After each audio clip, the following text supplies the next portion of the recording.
बिस्मिल्लाहिर्रहमानिर्रहीम। अस्सलाम वालेकुम students, I am your teacher Alia Batool Zaidi with lecture number 36.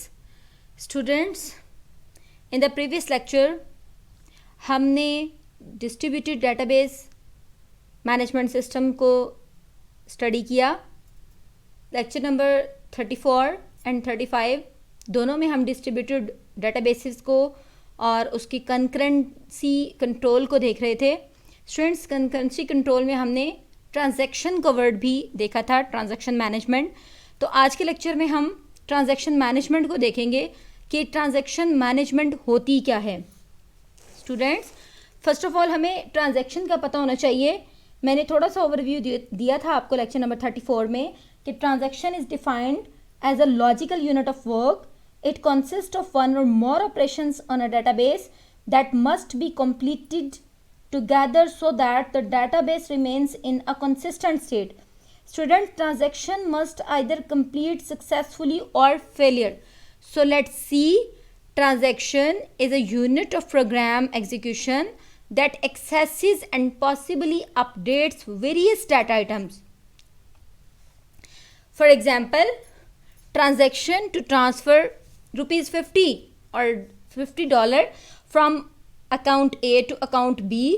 This is a simple example students कि हमने एक अकाउंट से दूसरे अकाउंट में $50 जो है वो $50 ट्रांसफ़र करने हैं। तो कौन से ऑपरेशंस जो हैं वो हमें परफॉर्म करने होंगे इस ट्रांजैक्शन में। First one, read A. First of all हम अकाउंट ए को देखेंगे, रीड करेंगे। A equal to A-50 because हमने A से $50 B में ट्रांसफ़र करने हैं। So first of all A को देखना है कि क्या ए में $50 हैं। अब हमने ए रीड किया, सेकंड स्टेप पे हमने A-50 किया। A-50 करने से हम थर्ड पे आए। थर्ड स्टेप हमारा है राइट ए में हमने राइट करना है और बी में रीड करना है। राइट ए क्या करेंगे कि जो ए में से A-50 होके बचा है वो हमने राइट किया ए में, एंड देन अब हमारा ऑपरेशन ए का ख़त्म हो गया। हम आए बी के पास, बी को रीड किया और वो $50 जो ए से माइनस किए थे, then B equal to B plus 50 हमने बी में $50 ऐड किए और लास्ट पे राइट कर दिया बी में टोटल बैलेंस। तो this is the transaction. Students, two main issues to deal with: failures of various kinds such as hardware failures and system crashes, और second concurrent executions of multiple transaction. ये दो main issues थे हमने जो last time भी देखे थे। So students, हमें ट्रांजैक्शन जो है हमारी उसको मेंटेन करने के लिए ये 4 प्रॉपर्टीज़ जो हैं उनको इंश्योर करना पड़ता है। ये 4 प्रॉपर्टीज़ हमारे पास एसिड प्रॉपर्टीज़ के नाम से आप इसको याद करेंगे। बहुत इम्पॉर्टेंट प्रॉपर्टीज़ हैं एसिड प्रॉपर्टीज़, ट्रांजैक्शन प्रॉपर्टीज़ कहलाती हैं अक्सर। तो ये first one, atomicity, consistency, isolation and durability. To preserve the integrity of data, the database system must ensure acid properties. तो स्टूडेंट्स, हमें इंटीग्रिटी मेंटेन करनी है। इंटीग्रिटी मीन्स हमें डेटाबेस की एक्यूरेसी जो है हर हाल में मेंटेन करनी है। सो हम इनको देखते हैं कि atomicity, either all operations of the transaction are properly reflected in the database or none are. Clear? Means के atomicity transaction must be an atomic unit of work. In simple word, atomic से word निकला है atomicity, तो atomicity atomic unit of work होना चाहिए. A transaction must completely succeed or completely fail. If any transaction fails, the entire transaction fails completely. Students, when a transaction is executed successfully, it is said to be committed. In case of failure of a statement, all previous successfully statements in transaction are rolled back. Last lecture में हमने commit and roll back के बारे में पढ़ा था। Students, incomplete transaction जो है doesn't take place, होगी नहीं वहाँ पे। सेकेंड जो हमारी प्रॉपर्टी है transaction property is consistency. First of all मैं आपको कंसिस्टेंसी के बारे में थोड़ा सा बता दूं कि a transaction must leave the data in a consistent state after completion. For example, in a bank database money should never be created or deleted without an appropriate deposit or withdrawal. So execution of a transaction in isolation preserves the consistency of the database. Third step or third property of transaction is isolation. Although multiple transactions may execute concurrently, each transaction must be unaware of other concurrently executing transactions. Student, isolation modify the data are isolated from each other. They do not access the same data at the same time. Transaction must have no dependency or defect on other transactions. A modifying transactions can access the data only before or after another transaction is completed. So the next step is durability. Durability means that the modifications made by a transaction are permanent or persistent. If the system is crashed or rebooted, data should be guaranteed to be completed when the computer restarts. Students, after a transaction completes successfully, the changes it has made to the database persist even if there are system failure. So example of fund transfer, like हमने start में जो fund transfer किए थे, transaction to transfer $50 from account A to B, हमने ये steps जो follow किए थे, this is a simple steps to transfer funds in a transaction. Read A equal to A minus 50, write A, read B equal to B plus 50 and write B. So atomicity requirement क्या है? If the transaction fails after step 3, ठीक है, आपने minus तो कर लिए but अभी आपने ऐड नहीं किए बी में, and before step 6, clear, money will be lost. Minus कर लिए, बी में ऐड हुए नहीं, पैसे कहाँ गए? So money will be lost leading to an inconsistent database state.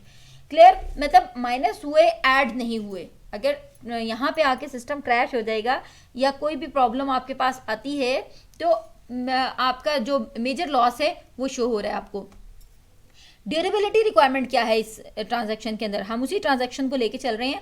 Durability requirement, once the user has been notified that the transaction has completed, transaction पूरी हो चुकी है, 6 के 6 स्टेप जो हैं वो पूरे हो चुके हैं. That's mean the transfer of $50 has taken place. The updates to the database by the transaction must persist even if this is software or hardware failure. So this is durability.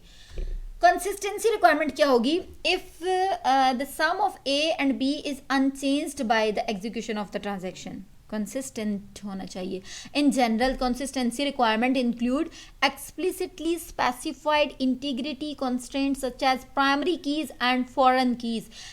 Second है implicit integrity. First one explicitly and second is implicitly integrity constraint. That means sum of balances of all accounts minus sum of loan amounts must equal value of cash in hand, and our transaction must see a consistent database.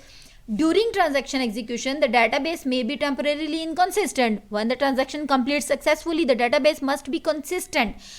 Erroneous transaction logic can lead to inconsistency.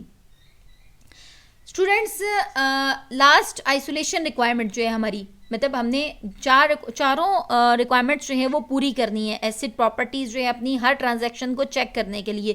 So isolation requirement है if between step 3 and step 6, यानी जब आपने minus ए को right करना है, B ए को read करना है, बी को राइट करना है, तो another transaction T2 is allowed to access the partially updated database. So it will see an inconsistent database. Students, serially isolation can be ensured trivially by running transaction serially, that is one after the other. So हमें हर जो भी transaction करनी है उसमें इन चारों properties का ख्याल रखना है, क्योंकि these are the properties of transaction. Transaction की हमारी प्रॉपर्टीज 4 एसिड प्रॉपर्टीज. एसिड को हम atomicity, consistency, isolation and durability के नाम से हमने इन तमाम की अपनी अपनी रिक्वायरमेंट्स थी जो कि हमने अप्लाई करके देखी कि हर ट्रांजैक्शन पे ये चारों प्रॉपर्टीज़ पूरी होनी चाहिए. सो स्टूडेंट्स, एक छोटा सा टॉपिक हम ट्रांजैक्शन स्टेट्स का भी देखते हैं कि ट्रांजैक्शन की कुछ स्टेट्स होती हैं. स्टेट्स में मीन्स के इसकी एक्टिव स्टेट है, पार्शियली कमिटेड स्टेट है या कमिटेड स्टेट है, सेकंड एक्टिव से फेल्ड स्टेट है या अबॉर्टेड जो स्टेट है। तो स्टूडेंट हमने कमिट के बारे में बात की थी अभी, कमिटेड और रोल बैक की। Transaction is committed if it complete successfully, अगर तो कंप्लीट हो जाती है तो सो हम कहते हैं committed, and changes the data. If it fails and leaves the data unchanged, it is said that the transaction has been rolled back. It means that rollback is used to undo the work done in the current transaction. So clear, partially committed and rollback. इसमें हमारे पास 5 states आपको नजर आ रही हैं, active, partially committed और committed. Means अभी partially committed में अभी कुछ पोर्शन जो है ट्रांजैक्शन का कंप्लीट हुआ है, और कमिटेड मीन पूरी ट्रांजैक्शन जो हमारी कंप्लीट हो गई है। और जो फेल्ड मीन कि हमारी ट्रांजैक्शन अगर कंप्लीट नहीं हुई तो सो फेल्ड और अबॉर्टेड। तो ये 5 टाइप की स्टेट्स जो हैं वो हम देख लेते हैं। First is active, the initial state the transaction stage in this, यानी हमारी ट्रांजैक्शन जो है वो जब स्टार्ट हो जाती है तो so transaction is in active state. Second is partially committed, जो अभी हमने देखी है, after the final statement has been executed, this is called partially. अभी हमारी ट्रांजैक्शन जो है टोटली कमिटेड नहीं है, मीन्स कंप्लीट नहीं हुई, तो it is in partially committed state. Third is failed, after the discovery that normal execution can no longer proceed, आगे जा ही नहीं सकती, कोई ऐसा एरर आया है कि प्रोसीड हो ही नहीं सकती। लाइक आप ये देखें कि आपने $50 माइनस करने थे ए अकाउंट ए से, तो आप अगर देखें आपने रीड किया ए को, ए में $50 ही नहीं है, तो आप माइनस कहाँ से करेंगे? सो फेल्ड की स्टेट में आ जाएंगे। अबॉर्टेड क्या है? After the transaction has been rolled back and the database restored to its state prior to the start of the transaction. Two options after it has been aborted: restart the transaction, and can be done only if though no internal logically error kill the transaction. It means कि जब हमारी आपने देखा कि account ए के अंदर $50 है ही नहीं, तो आपकी ट्रांजेक्शन फेल हुई एंड अबॉर्ट होगी बिल्कुल स्टार्ट के पोर्शन पे।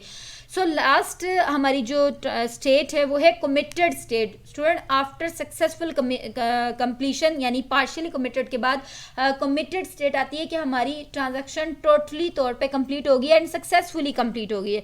सो स्टूडेंट हमने आज के टॉपिक में ट्रांजैक्शन को देखा। ट्रांजैक्शन होती क्या है?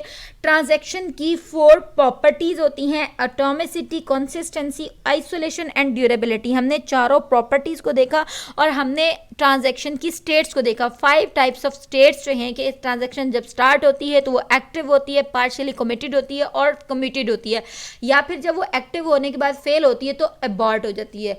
आई थिंक आपको ट्रांजैक्शन के बारे में अच्छे से समझ आ गया होगा। थैंक यू, अल्लाह हाफिज़।